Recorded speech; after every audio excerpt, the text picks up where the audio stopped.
os bebês que morrem depois de serem batizados e vão para o céu, quando houver a ressurreição dos corpos no fim do mundo, com que corpo eles vão ser ressuscitados?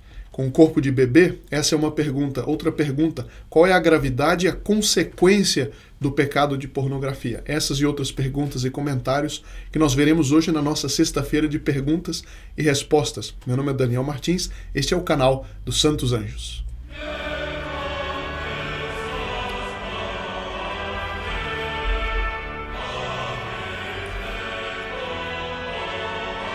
Salve Maria, muito bom dia a todos que nos acompanham, bem-vindos também os que estão chegando pela primeira vez. Convido a se inscreverem no canal e ativar os sinos das notificações. A primeira pergunta do Sr. Joilson Amâncio, ele diz o seguinte: a pornografia também afeta o cérebro do indivíduo, causando inclusive uma dependência semelhante ao vício das drogas. Isso é cientificamente comprovado.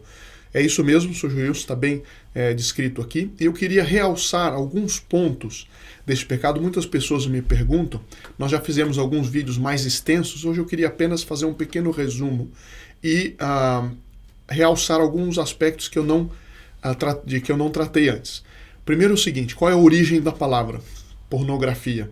Grafia vem de imagem. A primeira parte da palavra é como os antigos, creio que de Roma ou da Grécia, se referiam às mulheres públicas. Então, pornografia significa literalmente a imagem de prostitutas. O que é o pecado de pornografia?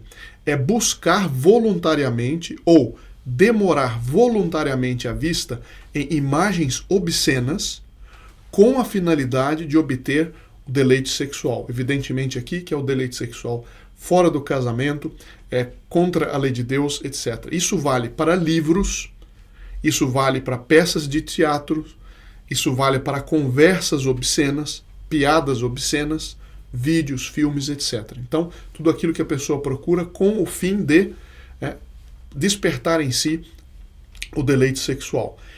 A pornografia é sempre um pecado grave? A resposta é muito simples, sim. Desde que a pessoa tenha pleno conhecimento, não seja uma criança ou uma pessoa que tem deficiência mental. Se a pessoa ela tem, portanto, posse da sua própria inteligência, da sua própria razão, se ela não está dormindo, enfim, se ela tem pleno conhecimento, portanto, a pornografia ela é sempre matéria grave.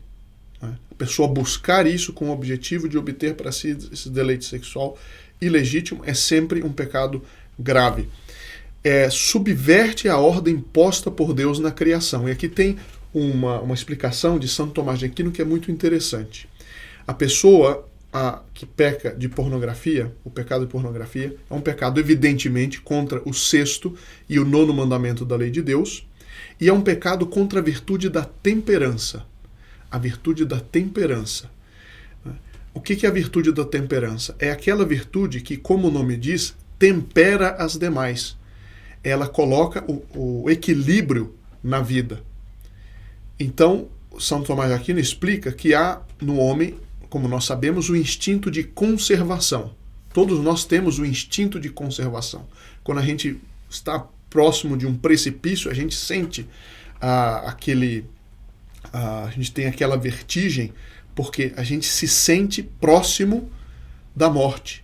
Então, esse instinto de conservação é algo que foi posto por Deus em todo ser humano.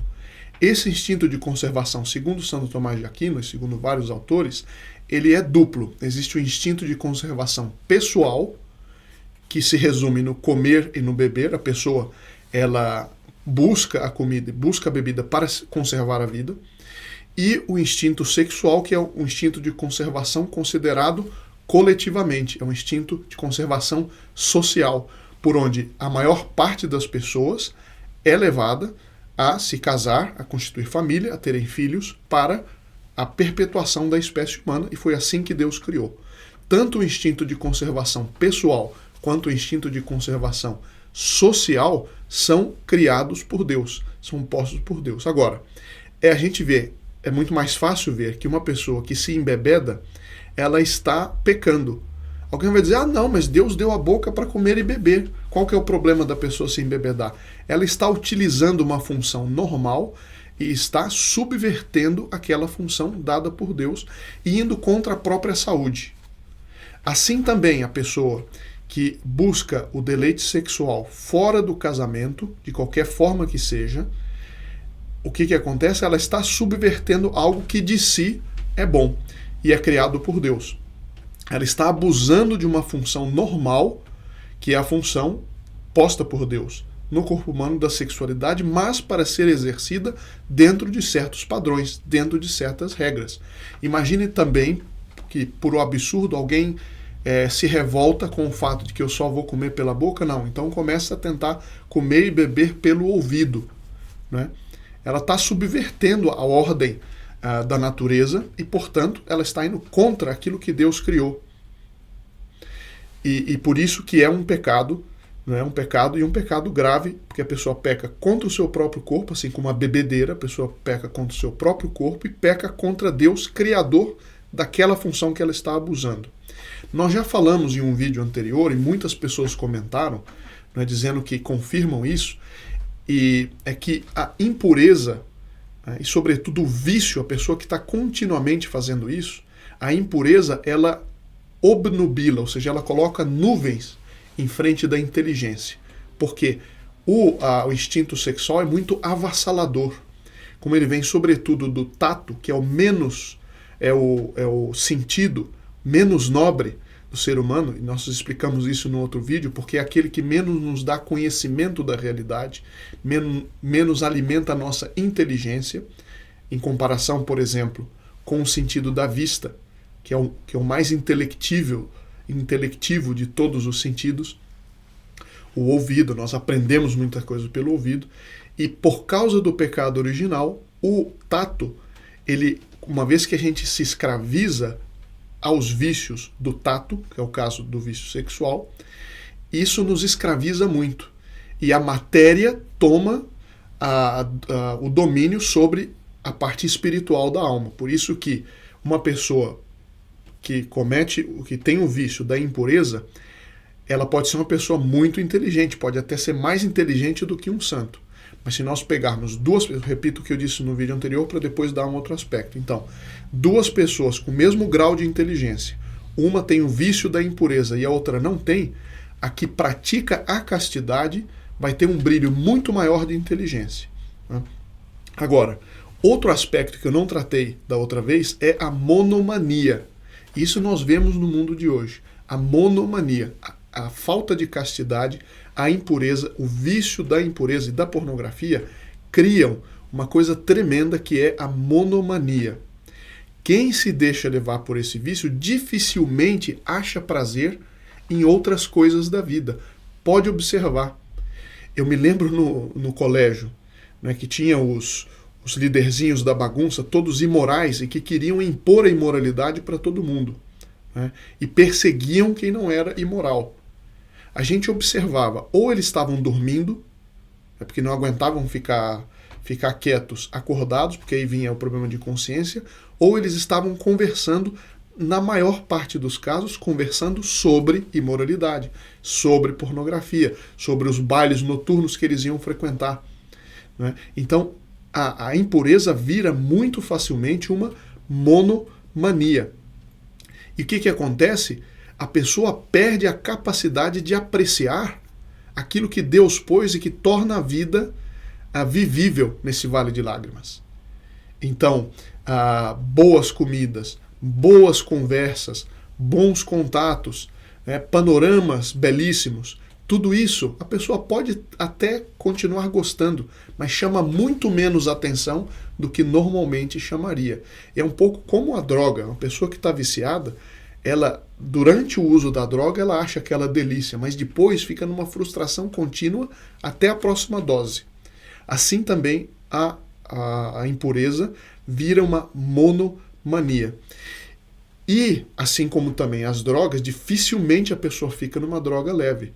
Porque chega um momento que a mesma quantidade de droga já não dá o mesmo prazer. Então ela pula para mais dose, depois pula para outras drogas mais fortes. Assim também o vício da impureza tende, né, a se esgotar. Então a pessoa sai da sexualidade, digamos assim, natural, e começa a avançar e se aventurar no terreno das devassidões sexuais, que eu não vou entrar em detalhes, todo mundo está entendendo o que eu quero dizer.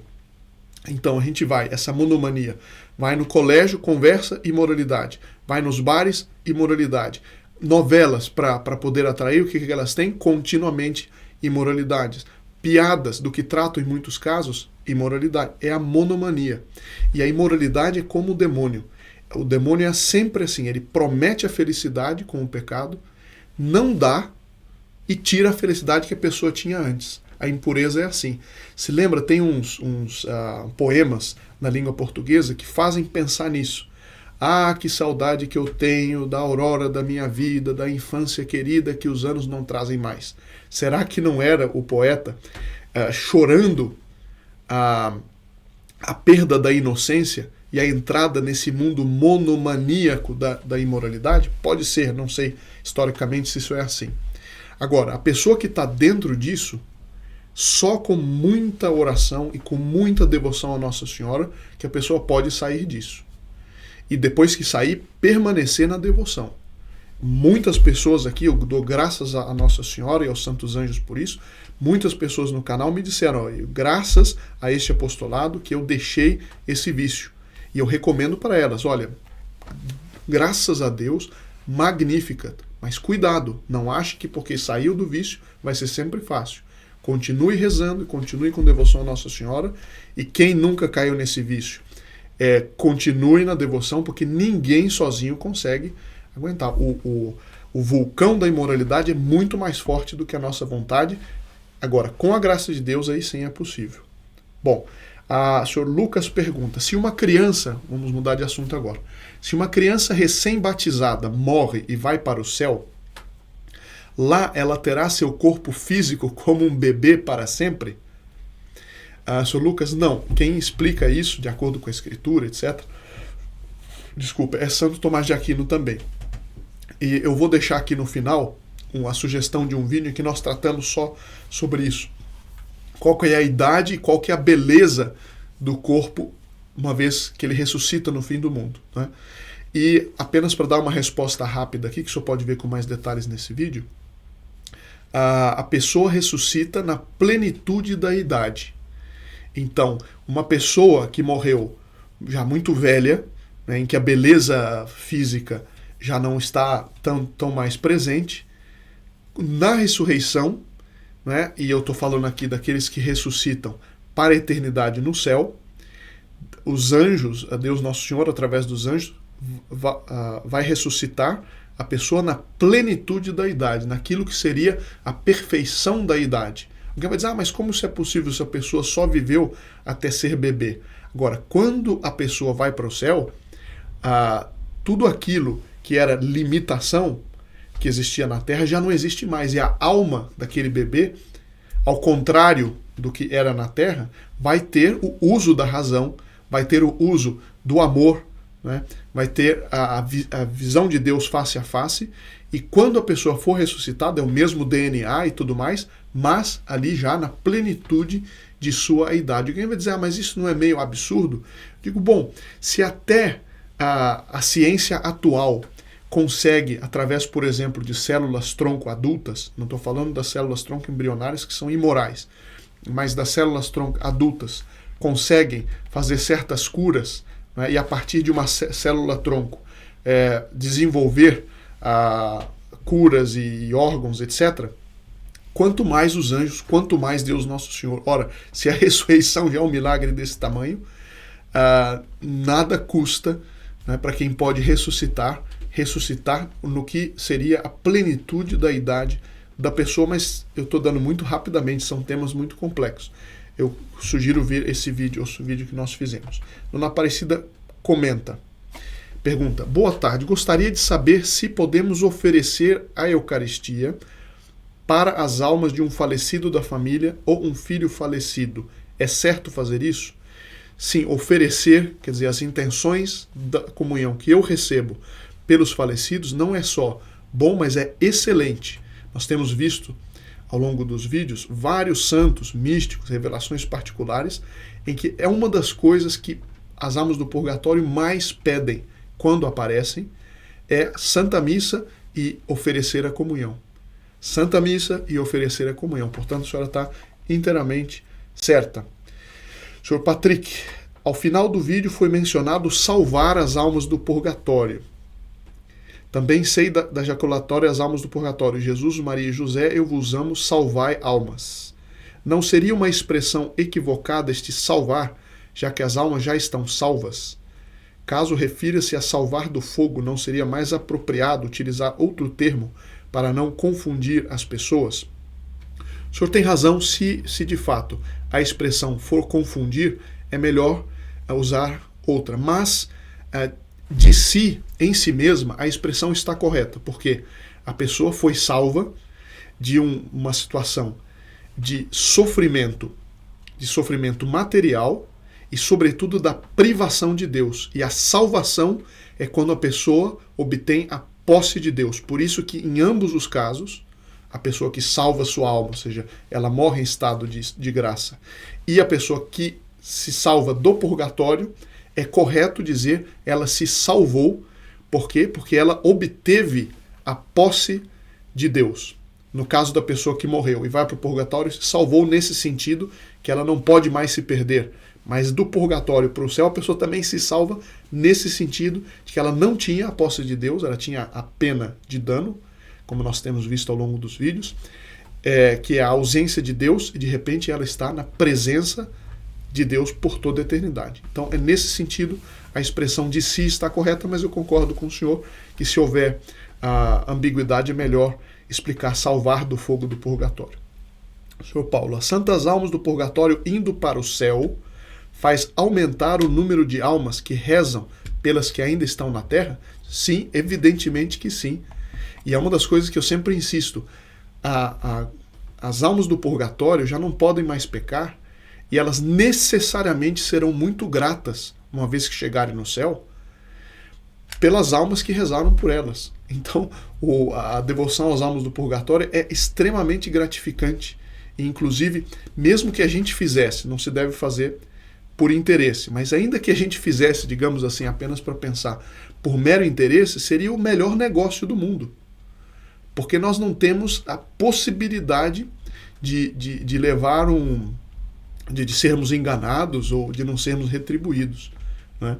Então, até por esse lado, né, pensando assim, desculpa eu usar a linguagem meio comercial, mas apenas é didático, até sob esse ponto de vista, é um grande negócio ter devoção às almas do purgatório. Dona Elizabeth, ontem ouvi de um sacerdote que podemos pedir às almas do purgatório para nos auxiliarem sobre pecados. Entendi o que ele disse, afinal estão no purgatório devido a pecados. Poderia falar um pouco disso? Bom, eu nunca li nada a esse respeito, mas o que eu posso dizer é que isso que a senhora está dizendo, eu também nunca li nada que seja o contrário disso. Me parece, a não ser que alguém me mostre alguma coisa da doutrina católica, eu volto atrás, mas por tudo que eu já li, já estudei, o que a senhora diz faz muito sentido. As almas do purgatório, por exemplo, que pecaram muito por preguiça, eu posso pedir às almas do purgatório que me ajudem a vencer a preguiça? Eu creio, e nunca li nada que vá em contrário disso, que elas especialmente quererão nos ajudar. Então, se eu sou muito preguiçoso, rezar pelas almas do purgatório que estão no purgatório por causa da preguiça. É até uma devoção interessante, né? Porque isso nos ajuda. O mínimo que isso vai fazer é me lembrar do meu defeito, me ajudar a combatê-lo. Então, ainda que não seja muito preciso isso, repito, nunca li algo a esse respeito exatamente, mas ainda que não seja muito preciso, nós não perdemos nada desses tais remédios que, se a gente toma, se não fizer bem, não vai fazer mal. Dona Viviane, tem uma dúvida sobre as intenções. Sempre ofereço a oração do Santo Terço e algumas missas pelas almas do purgatório, pela conversão dos pecadores, mas também rezo por muitas outras intenções que envolvem a minha família, a igreja, etc. Coloquei todas as intenções que sempre trago no coração em um papel e coloquei aos pés da imagem de Nossa Senhora que tem em meu altar, e todos os dias renovo essas mesmas intenções. O correto seria apenas uma intenção por terço ou posso manter da maneira como venho fazendo? Dona Viviane, em primeiro lugar, meus parabéns, muito assinalados, porque eu vejo que a senhora, nas suas intenções, não é das pessoas que só pensam em si. E isso, eu já tenho visto isso em muitos lugares, a pessoa que só pede para a sua saúde. Só pede, não, para a minha saúde, para a minha saúde. Isso é legítimo? É legítimo pedir pela saúde? Evidente que é legítimo. É bom pedir para se curar e tudo mais. Mas lembre-se que a saúde vai até 120 anos no máximo. Né? Eu devo pedir, sobretudo, pela salvação, para vencer os meus defeitos, mas também não pensar só em mim. Aquele que pensa nos demais recebe ainda mais graças, é o que a senhora está fazendo. Pelas almas do purgatório, pela conversão dos pecadores, intenção da família, pela Santa Igreja, pela crise pela qual está passando a Santa Igreja. Rezar para que Nossa Senhora acabe com o pecado do aborto, em reparação, né, é que Nossa Senhora castigue aqueles que promovem a cultura da morte, né, o aborto, a eutanásia. Que Nossa Senhora, né, faça aquilo que ela disse em Fátima, que venham os castigos, né, por causa desses pecados. Pedir isso é uma coisa excelente. Agora, eu posso pedir tudo isso num terço só? Claro que eu posso. Evidente que eu posso. Nossa Senhora pode me dar até muito mais. A única coisa, a única observação que eu faço é que a partir do momento que a quantidade de intenções começa a pesar na vida de piedade, ou seja, a pessoa começa a carregar aquilo com chumbo nas asas, já não consegue voar por causa daquilo, que ela reduza um pouco. Nossa Senhora nos atende, ela sabe das nossas intenções, nós não precisamos necessariamente a toda vez colocar 500 intenções. Coloque 7, 8, 10, né? Ou como a senhora está fazendo, é completamente legítimo colocá-las ali e pedir a Nossa Senhora, pedir ao anjo da guarda que leia em seu nome as intenções. Isso é completamente legítimo e está muito bem. Outra pessoa diz: trabalhei por muitos anos em uma UTI neonatal. Graças a Deus, batizei dezenas de bebês prematuros que estavam para morrer. Tinha um médico pediatra que também batizava. Olha, isso aqui é uma maravilha. E no céu, a senhora tem, portanto, todos esses que a senhora batizou. É certo que eles estão no céu. E é certo que são intercessores espetaculares da senhora e desse pediatra que também batizava. Tem uma história, creio que já contei até aqui, não me lembro, mas na época do Império Romano, tinha um governador romano qualquer que era pagão, não era cristão, e que tinha um filho pequeno que morreu. Depois ele se converteu, se tornou católico, mas baixou uma tristeza enorme sobre ele, porque ele não tinha batizado o filho, ele ainda não era cristão, não era católico. Então ele começou a rezar para que houvesse alguma solução. E quando ele estava rezando, a criada dele, a serva dele, percebeu que ele estava muito triste e perguntou por que ele estava triste. E ele disse a razão. E ela disse: não, só pode ficar tranquilo que antes dele morrer, eu me escondi porque eu tinha medo do senhor, e eu já era cristã, e eu batizei o seu filho. Então, é uma história que demonstra que até no caso dele, o desejo que ele tinha que o filho fosse batizado, Nosso Senhor atendeu o desejo antes mesmo dele enunciar. Então, veja, são histórias que devem nos encorajar a fazer isso sempre que possível.